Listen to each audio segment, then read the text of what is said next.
Kael. New submission received. Let's hear it. Anonymous sender. Family account.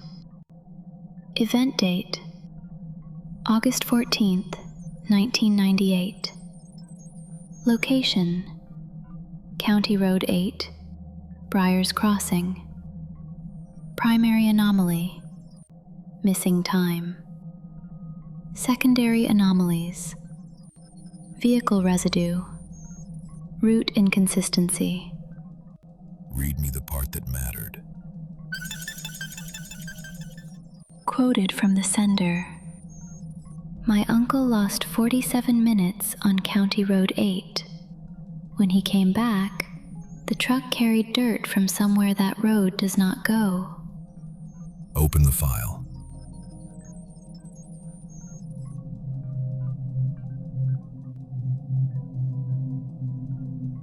Most of what reaches me isn't worth opening.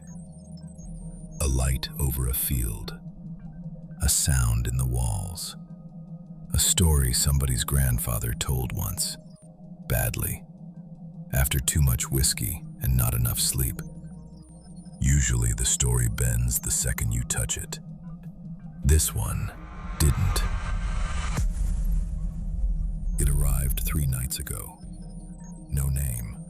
Just a scanned note, one date, and a county road I had to dig out of an old state map archive because it doesn't appear on newer copies anymore. The note said this: my uncle left the feed store at 9:13 p.m. He got home at 10. The drive takes 13 minutes. He never remembered the rest. That is the kind of sentence I keep, not because it proves anything, but because it doesn't try to. It doesn't tell me what took him. It doesn't mention lights or visitors or little gray saints standing in a soybean field. It gives me a time, a road, and a truck that came back carrying soil. From somewhere County Road 8 does not lead. The event happened on the edge of Briar's Crossing, where the town gives way to fields. The crossing cuts through the dark, and County Road 8 starts pretending it only goes one place. Small town, one feed store, one road out worth taking after dark. One witness, at least officially. Missing time is easy to dismiss. Dirt is less polite. Dirt in the wrong place, wrong soil on the floorboard, gas gone where distance says it shouldn't be. That's when the road stopped being a story and started becoming a location. Because if the man had simply blacked out, the truck should still have told the truth. It didn't. So I started where you always start with a story like this. Not with what the witness thinks happened, with the road. County Road 8 doesn't do anything clever. It leaves Briar's Crossing, crosses one set of tracks, runs dark through open ground, and keeps going until the houses thin out and the fields start pretending they were here first. No blind curves worth mentioning, no maze of side roads, no place you should lose 47 minutes unless you meant to. So I timed it the old way, store to driveway, crossing included. Even with bad pavement and enough caution to keep a truck in one piece, 13 minutes holds. That's what bothered me first. Not the missing time, the route's refusal to help. If the road was the problem, it hit it well. The second report came 2 years later. Same road, same time of night, give or take. Different driver, different county dispatch. This time there was no family silence to bury it. Just one caller, one stretch of blacktop, and a light that stayed where no light should stay. 911, what's your location? Yeah, I'm on County Road 8, just past the crossing, outside Briar's Crossing. What are you reporting? There's a light out here over the road. A vehicle? No. No, I don't think so. Is anyone injured? No, it's not moving right, it's just sitting there.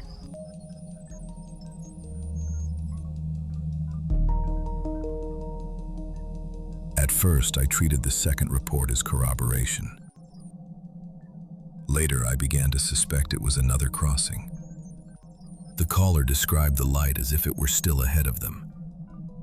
The timeline suggests they were no longer where they thought they were. Too low, too still, too deliberate. The kind of wrongness people call a sighting, because that sounds easier than admitting the road may already have touched them. The witness thought the light interrupted the event. I suspect it resolved it. If the first man came back late and wrong, the second may have come back cleaner. Shorter displacement, less damage, better correction. That is the trouble with places like this. The first time they take someone, it looks impossible. The second time, it starts looking procedural. By then, I stopped asking whether County Road 8 was haunted and started asking whether it was being used, and whether whatever moved there still knew how to put things back.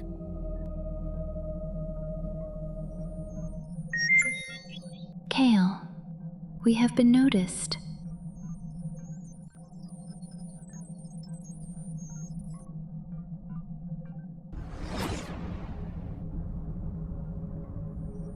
It takes a great deal to stay hidden from your government. If you're enjoying the file, subscribe. It helps justify the effort. Roads are useful because they force a question into a line. Towns are worse, because once a place starts leaking, people learn to live around it long before they understand what they're living beside. Once I widened the search beyond the asphalt, Briar's crossing began yielding smaller disturbances. Not enough to convince anyone, but more than enough to suggest the crossing had never been confined to the road itself. The first of them came from a resident living near the corridor, less than a mile from the crossing. He reported that one night, while half awake in front of the television, the local news changed without warning. Not static, not a blackout, not the usual cheap kind of signal failure people forgive because it saves them from having to think. A clean segment. Wrong station. Wrong place. Down. Authorities in Larkin are asking for information after a disoriented man was found near East Crossing Road late Tuesday night. Witnesses say the man repeatedly asked how to get back to County Road 8. The resident assumed he had been drifting in and out of sleep, or listening to one station while another bled through the wires. I don't think he was entirely wrong. I think he simply chose the explanation that let him stay in the house. By itself, that would have remained one more story a town tells itself when it wants to keep a place, but not its meaning. It didn't stay by itself. Another resident, closer to the fields, reported a porch light where no house stands. Not a floating light. Not a wandering light. A porch light. Warm, fixed, familiar. The kind of light meant to tell someone they were home. It appeared near the same hour on certain nights, always out beyond the edge of the known property line, always gone by morning. No structure, no power line, no address to attach it to. That was when the file stopped behaving like a missing time report and started behaving like a geography problem. Then came the motorist. Late night return trip, County Road 8, just beyond the crossing. He nearly hit a man standing in the center of the road. Did I miss the turn for Larkin? The driver answered no, because there was no Larkin to turn toward. Not in Briar's crossing, not on that county map, not on that road. Then the driver noticed the light. Not approaching, not searching, just there. He looked away for a moment. When he looked back, the man was gone. He thought the light broke the moment apart. I think it was the thing that put it back together. By then, the shape of it had started to emerge. The road took the full force of the event because the road sat directly over it. The homes nearest the corridor only caught the spill. Signal, place, people. Different symptoms, same wound. The town had not been haunted. It had been standing too close.